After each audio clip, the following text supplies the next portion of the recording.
नमस्कार दोस्तों, निरंतर YouTube चैनल पर आप लोगों का स्वागत है। चैनल अगर अभी तक आप लोगों ने सब्सक्राइब नहीं किया तो प्लीज़ सब्सक्राइब, लाइक और शेयर कर दें। आज हम लोग अपने टॉपिक वाइज स्टडी में बात करेंगे डेजर्ट्स ऑफ ऑस्ट्रेलिया, यानी ऑस्ट्रेलिया महादेश के जो प्रमुख रेगिस्तान हैं या मरुस्थल हैं उनसे संबंधित ये वीडियो रहेगी। तो चलिए देर न करते हुए शुरू करते हैं और हम ऑस्ट्रेलिया के मरुस्थलों की बात करें उससे पहले ये समझ लेते हैं कि आखिरकार डेजर्ट कहते किसे हैं।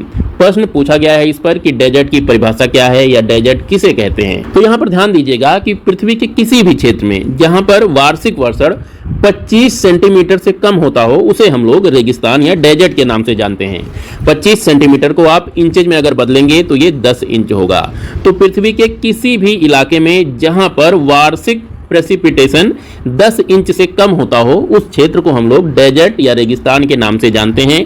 ये फैक्ट आपको जरूर याद रखना है कि डेजर्ट कहते किसे हैं।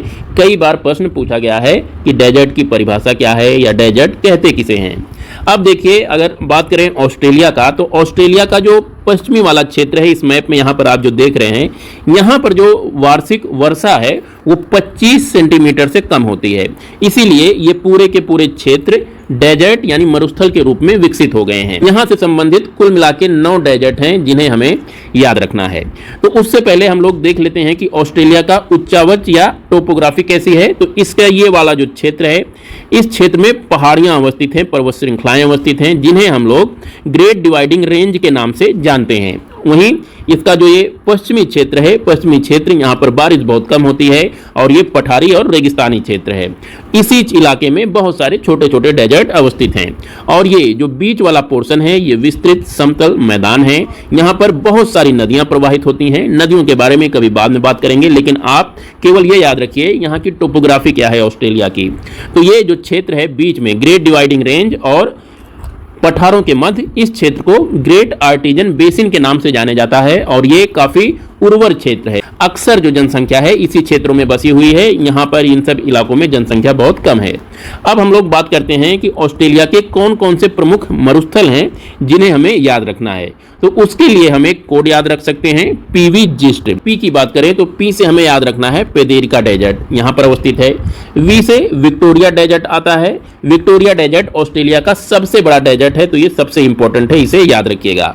जी से एक डेजर्ट है जिसे कहा जाता है गिब्सन डेजर्ट, वो यहाँ पर अवस्थित है। एस से हमें 4 डेजर्ट्स के नाम याद रखने हैं। सबसे पहले सिम्पसन डेजर्ट यहाँ पर अवस्थित है। दूसरा स्टुअर्ट डेजर्ट यहाँ पर अवस्थित है। तीसरा डेजर्ट जो एस से शुरू होता है वो स्ट्रेजेलेकी डेजर्ट है, यहाँ पर अवस्थित है। और एक डेजर्ट है सैंडी डेजर्ट, वो यहाँ पर अवस्थित है। उसके साथ ही साथ यहीं पर एक और सैंडी डेजर्ट है जिसे लिटिल सैंडी डेजर्ट कहते हैं और इसे ग्रेट सैंडी डेजर्ट कहते हैं। तो ये आपको 7 मरुस्थल याद रखने हैं। उसके साथ ही साथ टी से अगर बात करें तो टी से हमारे 2 डेजर्ट हैं। पहला डेजर्ट तनामी डेजर्ट और जो दूसरा डेजर्ट है वो है तिरारी डेजर्ट। तो इस तरह से कुल ये 9 डेजर्ट हैं जो हमें ऑस्ट्रेलिया से याद रखना है। इनसे संबंधित ही प्रश्न अक्सर हमारे पेपर में पूछा जाता है। अगर आप इन 9 डेजर्ट्स को याद रख लेते हैं कि ये सारे के सारे डेजर्ट ऑस्ट्रेलिया से संबंधित हैं तो प्रश्न आप आसानी से कर सकते हैं। यहीं पर इनकी लोकेशन याद रखिएगा। जैसे कभी कभी पूछ लेता है कि डेजर्ट्स को उत्तर से दक्षिण के क्रम में लोकेट कीजिए, तो इनकी लोकेशन याद रखिएगा कि तनामी डेजर्ट सबसे उत्तर में अवस्थित है, ग्रेट विक्टोरिया डेजर्ट दक्षिण में अवस्थित है, गिब्सन डेजर्ट मध्य में अवस्थित है, सैंडी डेजर्ट भी उत्तर पश्चिम में अवस्थित है, स्टुअर्ट डेजर्ट एकदम पूर्वी छोर पर अवस्थित है ऑस्ट्रेलिया के, यानी डेजर्ट्स की बात हो रही है, डेजर्ट्स में सबसे पूर्व में अवस्थित है। सिम्पसन डेजर्ट की भी लोकेशन याद रखिए। इन सब डेजर्ट्स को इसलिए याद रखना है इनकी लोकेशन क्योंकि ईस्ट से वेस्ट या साउथ से नॉर्थ इन्हें अरेंज करने के लिए पूछा जा सकता है। तो इन डेजर्ट्स को आप याद रखिएगा, काफी इंपॉर्टेंट है, हमारे पेपर में पूछे जाते हैं। अब यहीं पर हम लोग देख लेते हैं यहाँ से एक और चीज, जल संधियों के बारे में। ऑस्ट्रेलिया से हमें केवल 2 जल संधियों का नाम याद रखना है। जल संधि या स्टेट्स किसे कहते हैं, तो याद रखिएगा कि एक ऐसी जल राशि जो बहुत बड़े भूभागों को अलग करती है। जैसे यहाँ पे पपुआ न्यू गिनिया का आइलैंड है और ये ऑस्ट्रेलिया है। इनको अलग करने वाली जो पतली और सक्रिय जल राशि है यहाँ पर अवस्थित है, इसे कहते हैं टॉरस जल संधि। ये आप याद रखिएगा। और उसके साथ ही साथ एक जल संधि यहाँ पर है, इसे कहा जाता है बास स्ट्रेट या बास जल संधि। बास जल संधि ऑस्ट्रेलिया के मुख्य भूभाग को और यहाँ के तस्मानिया द्वीप को एक दूसरे से अलग करता है। इसके साथ ही साथ ये किन किन 2 जल राशियों को जोड़ती है, तो यहाँ पर तस्मान सागर है और यहाँ पर ग्रेट ऑस्ट्रेलियन बाइट है। बास स्ट्रेट इन दोनों जल राशियों को जोड़ती है और ऑस्ट्रेलिया के मुख्य भूभाग और तस्मानिया द्वीप को एक दूसरे से अलग करती है। इसी प्रकार टोरस स्ट्रेट या टोरस जलसंधि की अगर बात करें तो ये ऑस्ट्रेलिया के केप यॉर्क पेनिसुला और पपुआ न्यू गिनी द्वीप को एक दूसरे से अलग करती है और उसके साथ ही साथ कोरल सागर और अराफुरा सागर को एक दूसरे से जोड़ती है। तो ये दो स्ट्रेट्स हैं, इसे आप टीबी कोड के जरिए याद रख सकते हैं। टी से टोरस जो कि ऑस्ट्रेलिया के नॉर्थ में अवस्थित है और बी से हो गया बास स्ट्रेट जो कि ऑस्ट्रेलिया के दक्षिण में अवस्थित है। इन दो स्ट्रेट्स या जल राशियों या जल संधियों को आप लोगों को जरूर याद रखना है, ये फिर काफी इंपॉर्टेंट है, पूछा जाता है। अब यहाँ पर ऑस्ट्रेलिया के डेजर्ट से संबंधित कुछ प्रीवियस ईयर क्वेश्चंस को देख लेते हैं।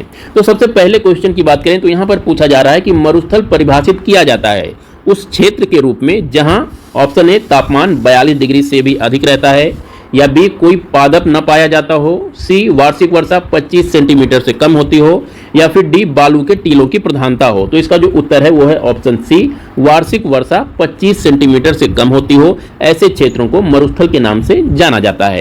ये जो बालू के टीलों की बात हो रही है, बालू के टीलों की प्रधानता, तो याद रखिएगा कि ऐसे कुछ ही मरुस्थल हैं जहां पर बालू के टीले पाए जाते हैं और दुनिया के जितने भी मरुस्थल हैं उन मरुस्थलों में से केवल 20% मरुस्थल हैं जहां पर बालू के टीले पाए जाते हैं। जैसे इसका एग्जाम्पल है सहारा मरुस्थल। सहारा मरुस्थल बालू के टीलों वाला सबसे बड़ा मरुस्थल है। भारत में पाया जाने वाला थार मरुस्थल ये भी बालू के टीलों के लिए जाना जाता है और उसके साथ ही साथ ऑस्ट्रेलिया का सैंडी डेजर्ट ये भी अपने बालू के टीलों के लिए जाना जाता है। दूसरे प्रश्न की बात करते हैं तो यहां पर पूछा जा रहा है कि निम्नलिखित में से कौन सुमेलित नहीं है। सोनोरन संयुक्त राज्य अमेरिका, ये बिल्कुल सुमेलित है। सोनोरन मरुस्थल संयुक्त राज्य अमेरिका यानी यूएसए में अवस्थित है। टकला मकान डेजर्ट चीन में अवस्थित है।